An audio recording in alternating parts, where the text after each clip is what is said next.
distracting you, and it's something that's holding you down and you're not aware of it.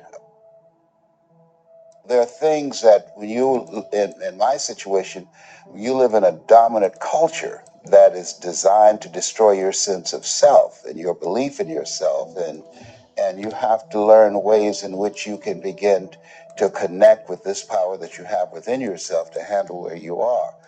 The key is to be constantly in a perpetual process of discovering the truth of who you are and fighting constantly to look for ways in which you can escape the inner conversation. Between ages 0 and 5, we determine what's available to us and what's not available to us. And so that was a defining moment. I knew there are certain things I could not do, certain places I could not go. They used to have signs on Miami Beach that said Jews, dogs, and coloreds not allowed. And so now you have to operate within the constraints of the dominant society and the things that they've created for you. And it's a challenge to see yourself beyond that and to work to get outside of that, even after those laws have changed, because that has become so much a part of you.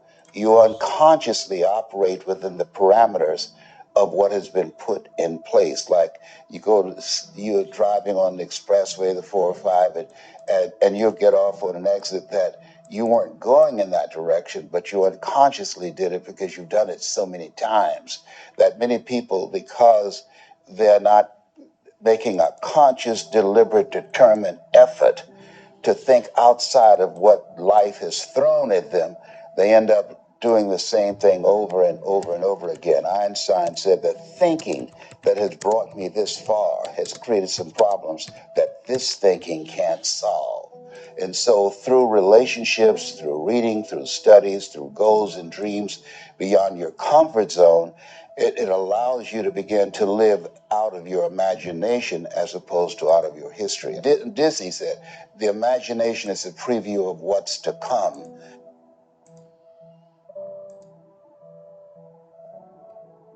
They have to expose themselves to something that will give them a different vision of themselves. And in addition to that, they have to put themselves in a community of what I call OQP, only quality people.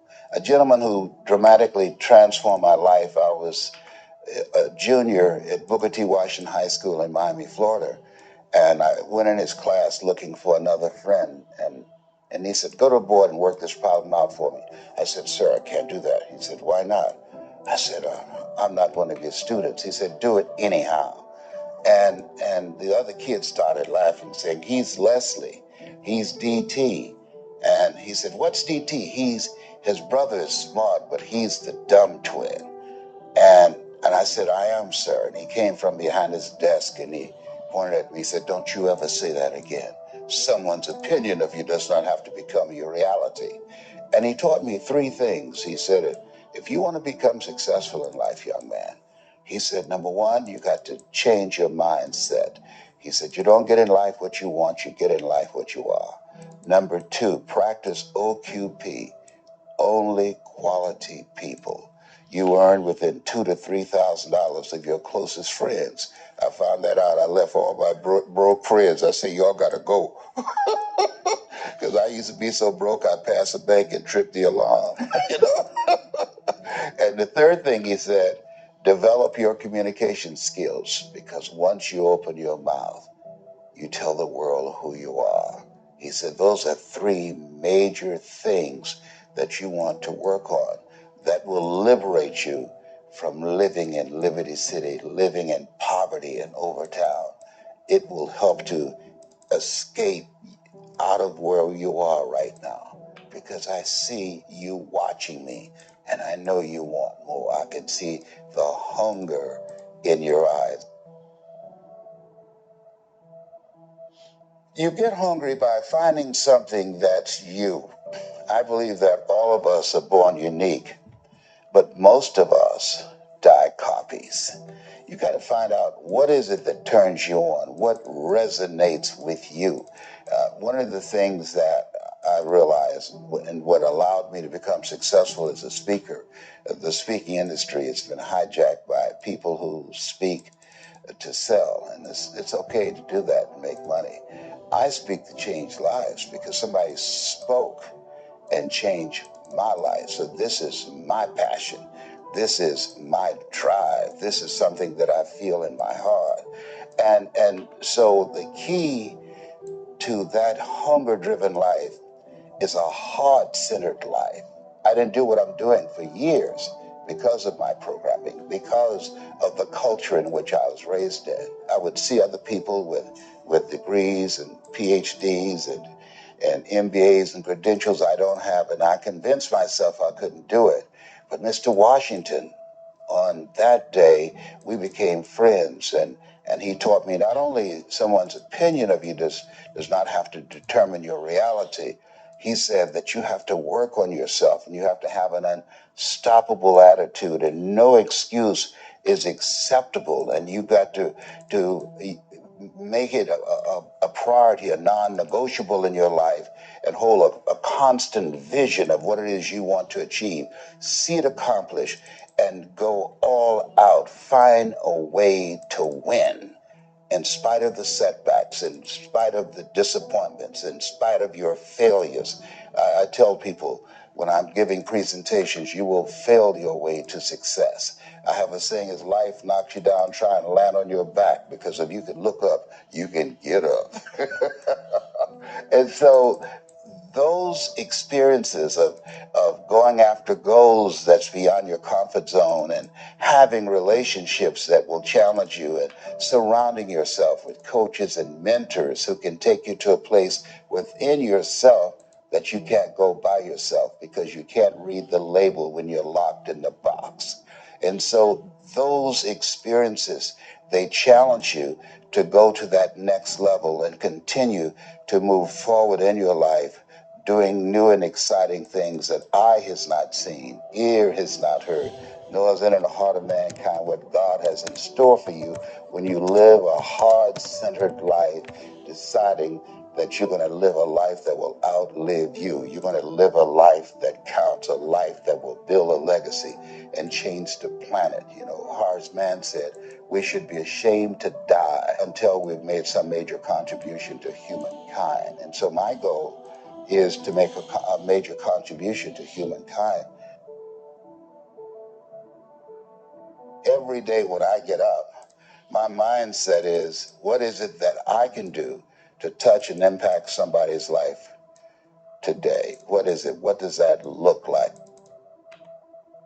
Don't live the life that has been given you by their circumstances, by the people that's around you.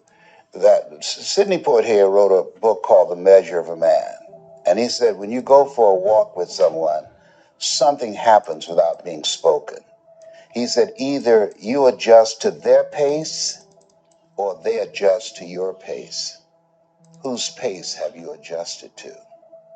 And so there are things that we pick up and we think that they're our choices, but they're the choices that we've been programmed by life to do. When we leave our homes in the morning, we're bombarded with over 6,000 advertising hits through Facebook, through Twitter, through Instagram, through television, through our phones, and through our communities, and through the computers. And so all of these things are impacting us every day.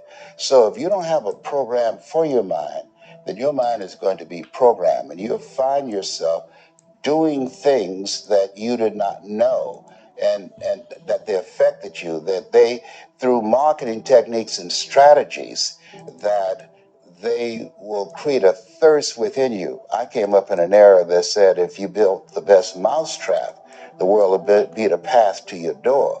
But if you know marketing, people will sleep outside your store to buy a telephone they've never touched or seen.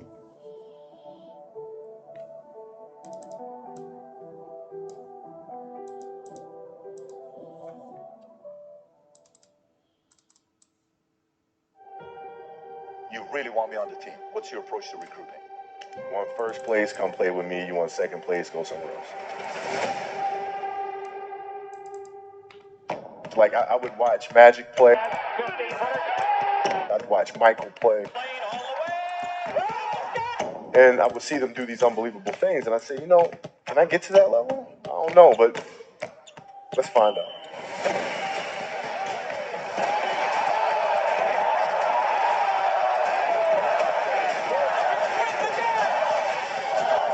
That's why he's the best player in the game. Everything was done to try to learn how to become a better basketball player. Everything. And so when you have that point of view, then literally the world becomes your library to help you to become better at your craft. So because you know what you want, the world's giving you exactly the information you 100% need to become better at it. Because you know what you're looking for. So many guys tell stories about your work ethic. Yeah. What was really your work ethic like, and for how long did you stay disciplined? Well, I mean, every day. Since 20 years. It was an everyday process, and trying to figure out strengths and weaknesses. For example, jumping ability. Man, my vertical was a 40. It wasn't a 46 or a 40, 45. My hands are big, but they're not massive. Right? So you got to figure out ways to strengthen them so your hands are strong enough to be able to palm a ball and do the things that you need to do. Quickness, I was quick, but not insanely quick. I was fast, but not ridiculously fast. Right? So I had to rely on skill a lot more. I had to rely on angles a lot more. I had to study the game a lot more. And but I enjoyed it though. So like from the time I can remember when I started watching the game, I studied the game, and it just never changed.